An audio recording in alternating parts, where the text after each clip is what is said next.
restaurant po ang Chef Jessie Rockwell Club. Naku, ang dalas ko pong mag-imbita dito. Minsan nag-dinner kami ni Janice de Belen at saka Carmen Martin at si Angel Aquino. Ayun po, minsan pamilya ko, ini-invite ko dito kasi ang ganda ng decor at ang sarap ng food. And today, I have invited a very special member of the cast of Batang Quiapo. Abangan ninyo. Naku, it's so nice to see you talaga. Casimir, naku. Amita. Ayan, parang napapanaginipan yata kita Oo nga yung ating malagim Susugod na. scene. Oo nga, talaga naman. Sige, ulitin nga natin yan for art's sake. Okay. Mamita, Susugod na. Ang Susugod alin? sila. Sino? Montenegro. bakit? Ano ba yung pinagsasasabi mo? Ay, Hindi totoo kaya yan. nga. Nandito na pala tayo. Oo nga, ano? Akala ko tuloy, nasaniba na yata tayo ng ating mga characters. Catherine at Mamita. Anyway, puntahan po natin yung ating mga, mga feelings namin mula nung kami ay nawala sa Batang Quiapo. How do you feel exactly these past few days? Bali, Monday pa lang naman tayo namatay, no? Yeah. So, anong pakiramdam? Syempre sentimental kasi ganun pala yun. Ako It's rin, my first, si Punks. Yeah, it's my first show. So, parang it's the first character na I'm saying goodbye to.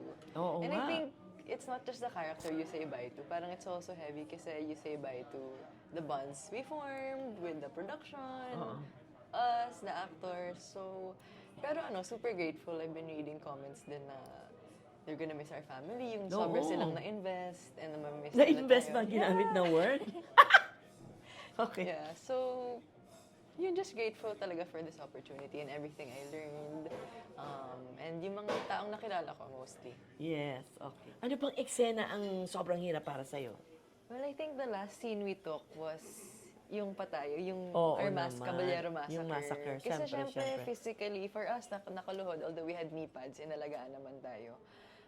Emotionally, yung iyak-iyak, and then parang nagagalit ka na with Tita Irma, di ba? Ganun. I think it was very physically and emotionally Draining. tiring, yeah. Oo. At saka, ako nga, several days pa lang, nininervous ako because ang imagination ko, pag baril na gano'n, bababamba! Kasi gano'n sa abangan na susunod na kabanata. So I was so relieved na, chuk, gano'n na. Oh my God, salamat po. Salamat po, Lord. So ako naman, parang mamamaos na ako kasi, alam niyo po, ang bawat scene, lalo na yung, bakit kayo nandito sa pamamahin namin? Mga halangang kaluluwa niyo. Mga 5 take po yun. Tsaka iyakan na ganyan. Hindi po madali talaga. Hindi take one yung mga yon. Kaya dapat talaga sana ma-appreciate natin yung aming effort doon sa mga ginagawa namin. Hindi lang sa Batang Quiapo, sa lahat naman ng mga eksena. And so, yun naman palang talking about it, yung sampal kong gano'n, na monti kang tumama doon sa... Kasi, alam mo nangyari doon, pinapalakas nila. Siguro hindi ka hindi mo ina-expect na masakit yun, aminin mo na ngayon. Actually, Tito, yung first sampal mo sa akin, hindi masakit. Tapos yung that one, napag-ganon ako dun sa, Oo, sa nakita. wall. Masakit na talaga. Okay lang kasi actually, di ba I tell you naman, okay lang kahit hindi diet, Tita, para makareact Ganun din. talaga And kasi gusto nila Oo. Yeah. So, Kumbaga- masakit siya, pero it's okay. Oo, thank you. Kasi ako naman, nagantihan naman din ako ni Charo. Doon sa huli-huli namin na nagagalit ako May sa kanya. sampal ba yun? Oo, dito. Okay, Oo, pero medyo masakit na rin. Masakit. Pero siya actually, nakikita ko pumula rin. Pero wala na siya sinabi. Wala siyang sinabi. Inalalayan ko pa yon.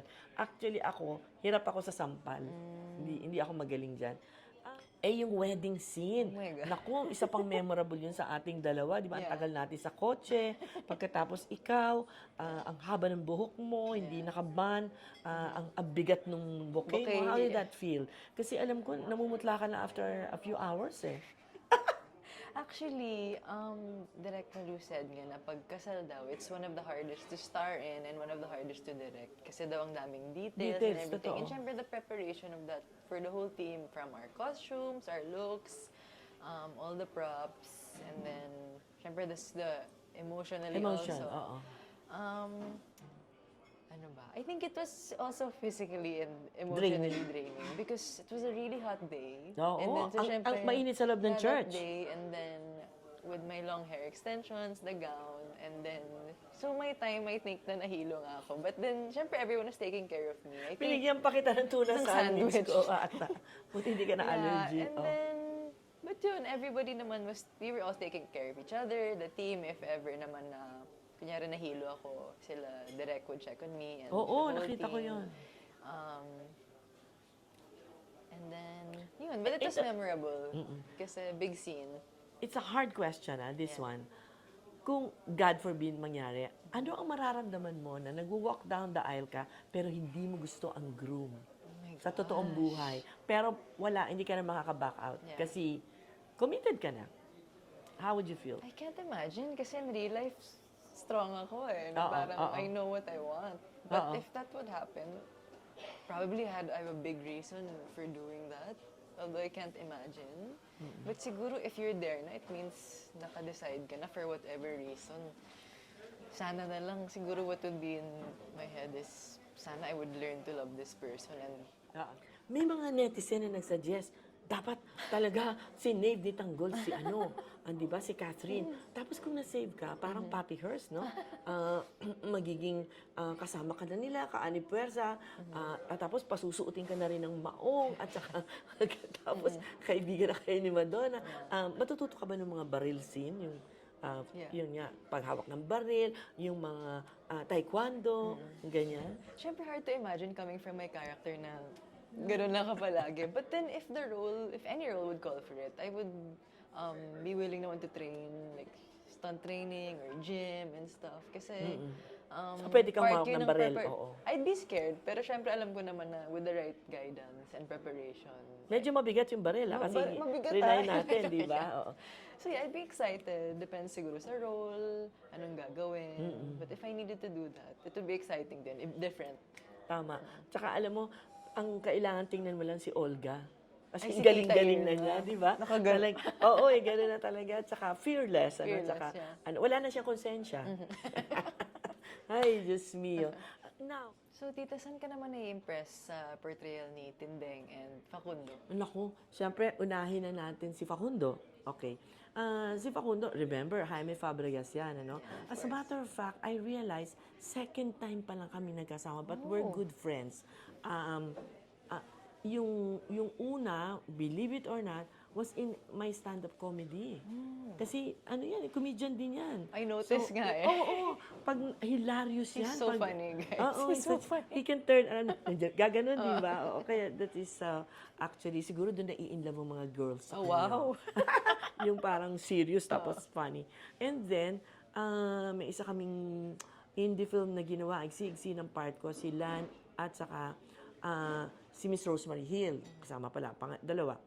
Pangatlo pa lang to. Pero ito lang yung major na asawa ko siya. Mahaba, di ba? Since January pa tayo. So, ang broad ng range niya eh. So, pwede siyang, tsaka hindi siya OA. Yan ang gustong-gusto ko. Sa akin, to me, yung pagka blue eyes ba yun? Parang Greenish blue. Sabi ko, ganyan pala yung mata mo. Unang-una, yung depth niya. Tapos pangalawa, ang believable niya. Yung gustong-gusto ko yung tutukan nila ni Ramon. No? That was one Emotional of his, also, no? One of his best scenes na, yung parang ang lalim ng galit niya, nun lang lumalabas. Saka, actually, hindi siya sumisigaw. Yung talagang controlled na controlled. So, that's very hard to do. Pangalawa, si Tindeng, ang baw na bawa ko, kasi CEO siya, remember? Tapos suddenly, nag-artista, naging tulisan, tapos dito sa Tinding, walang kaayos-ayos. Pangatlo, ang hirap-hirap nung ang lakas ng personality mo, but then here, you have to really be a maid, no? Kowtowing to your amo at sa ako. Tapos, sobra ding pang-aapi, sobrang pag-iinsulto. At syempre, sobrang bumilib ako sa kanya dun sa yung kumasa siya sa akin, no? Ulul na ulul ka sa pera mo, bakit mo, di ba? Yeah. Bakit mo pinakasal si Catherine? Parang gano'n yun. Ang tawag doon, Vesuvius exercise. Parang siyang bulkan na pumutok na. Nagtitimpi siya all the Oo, time. all the right? time. Pak! Pumutok na. Yun. Tita Tessie, thank you so much for having me on Test Tube. And I think it's our final bonding. When Oo are you going nga. home? Yes. Ako, I'm leaving na next week, October 15. And I'm going to spend 2 weeks with Robin in New York. And then after that, I go na to the arms of my beloved husband who will meet me in the He's airport. waiting for you. Of the Isle of Man. Yan. So, sa mga fans ko naman, wag niyo ako mamimiss kasi next year lang baka may teleserye pa akong bago. Malay niyo, di ba? Basta continue watching Batang Quiapo, ang #1 primetime action drama. Sa buong mundo yan, di ba? Kasi not only in the Philippines, globally. And of course, keep supporting and follow the career of Miss Ara Davao. Kasi nagsisimula pa lang. The best is yet to come. Yes, yes. Yan. Thank you again. Thank you, Tita. Uy, Thank sandali you. may nakikita ako. Ayan na. pagkain. Ayan na Ayan yung ang ating gusto ko. high tea na specialty dito ni Chef Jessie Rockwell Club. Nagpa-practice kasi we always do this in England and also in the Isle of Man. Okay. Ayan. Wow. Ganun Naku, pala yun. parang ang sarap. Very Dinner na natin. English. Cute. Wow, yummy, yummy. So, thank you you. so much from Chef Jessie Rockwell Club. Ito ay, naku, hindi ko tuloy ma-describe. Mousse at saka kung anong mga sweets. Ito naman nice cucumber sandwiches and I think salmon.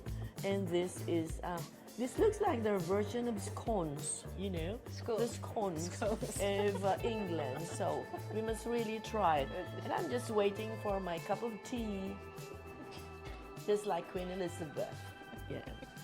Pwede na tayong kumain. Tawa ka. Tita, thank you so Uy, much. thank you. I'll miss I'm gonna you. miss you. Miss Safe you too. trip. Thank you. At saka, hope to work with you Oh, in yeah, the of near course. future and be brilliant, sabi niya. Thank you. Good luck to all your endeavors and may your star rise higher and higher. Oh, thank you. Into the horizon. Bye again. Bye. Thank you for guesting in Test Tube Tessie Tomas. Thank you again, my good friend, Chef Jessie, for allowing us to vlog here in this beautiful restaurant of yours, Chef Jessie's Rockwell Club. And for catering and events, please go to Chef Jessie's Place, Pililla Street, Makati. Telephone 0917-833-0797. Hanggang sa susunod nating Test Tube Tessie Tomas. Bye!